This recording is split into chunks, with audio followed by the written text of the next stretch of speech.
কিছু মাছ মিষ্টি জলে থাকে, আবার কিছু মাছ নোনা জলে বসবাস করে। এরা সবাই নিজেদের পরিবেশের সঙ্গে নিজেকে মানিয়ে নিয়েছে। ঠিক সেই রকম কিছু উদ্ভিদ পাথুরে মাটিতে ভালো জন্মায়, আবার কিছু উদ্ভিদ স্যাঁতস্যাঁতে ভিজা মাটিতে ভালো জন্মায়। আবার দেখা যায় মানুষের মাথার চুলে উকুন থাকে, মানুষের খাদ্যনালীতে কৃমি থাকে এবং গন্ডারের পিঠে পোকা থাকে, এমনকি আমাদের রক্তে সূক্ষ্ম জীবাণুরা থাকে। এছাড়াও উদ্ভিদ এবং প্রাণী সবার দেহেই জীবাণুরা থাকে। একটা প্রকাণ্ড বটগাছে হাজার হাজার পিঁপড়ে, শয়ে শয়ে পাখি এবং অন্যান্য অনেক কীটপতঙ্গ থাকে। এমনকি সাপ, কাঠবিড়ালি এরাও কিন্তু এই বড় গাছে আশ্রয় নেয়। এছাড়াও এই সমস্ত গাছের শাখায় অন্যান্য উদ্ভিদও জন্মাতে দেখা যায়, যাদের পরজীবী বা পরাশ্রয়ী উদ্ভিদ বলা হয়। আমাদের চারপাশের পরিবেশ কোনো এক সময় সবুজে ঢাকা ছিল, কিন্তু ক্রমশই সেই সবুজ যেন হারিয়ে যাচ্ছে। বন জঙ্গল কেটে কলকারখানা বানানো হচ্ছে, বড় বড় অট্টালিকা তৈরি হচ্ছে, শহর গড়ার জন্য জলাভূমি বুঝিয়ে দেওয়া হচ্ছে, আর প্রত্যেক দিন মানুষ নিজের স্বার্থে গাছ কেটে চলেছে। এর ফলে এখন অনেক প্রাণী বিলুপ্তির পথে। বন জঙ্গল কমে যাওয়ার জন্য বাঘ, হাতি, সিংহ এরা খাদ্যের অভাবে তাদের নিকটবর্তী গ্রামে ঢুকে পড়ছে। এই কারণেই সুন্দরবনে বাঘের সংখ্যাও অনেক কমে গেছে।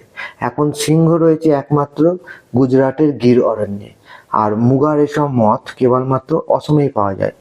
প্রত্যেক বছর শীতের সময় বড় বড় ঝিলে বা লেকের ধারে অনেক অচেনা পাখি দেখা যায়। এদেরকে পরিযায়ী পাখি বলে। এই পরিযায়ী পাখি নানা প্রজাতির হয়, যেমন শামুক খোল, পিনপিল, হুইসলিং ডাক ইত্যাদি।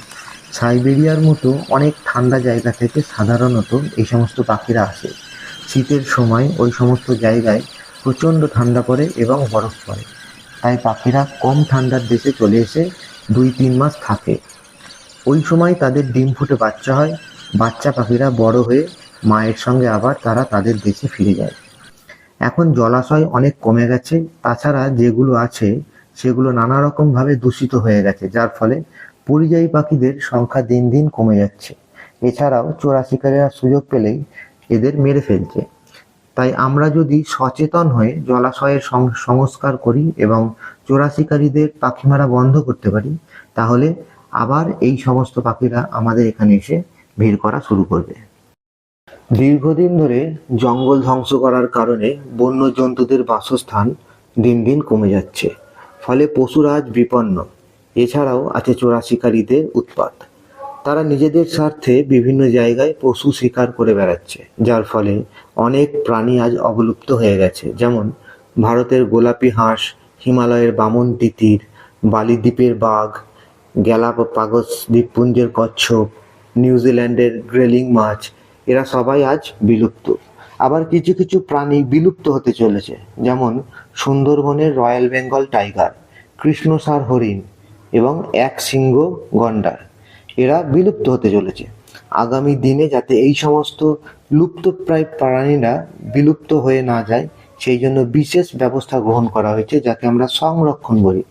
বনের মধ্যে অভয়ারণ্য তৈরি করা হয়েছে, আর এই অভয়ারণ্যে গাছ কাটা এবং পশু শিকার আইন করে নিষিদ্ধ করা হয়েছে।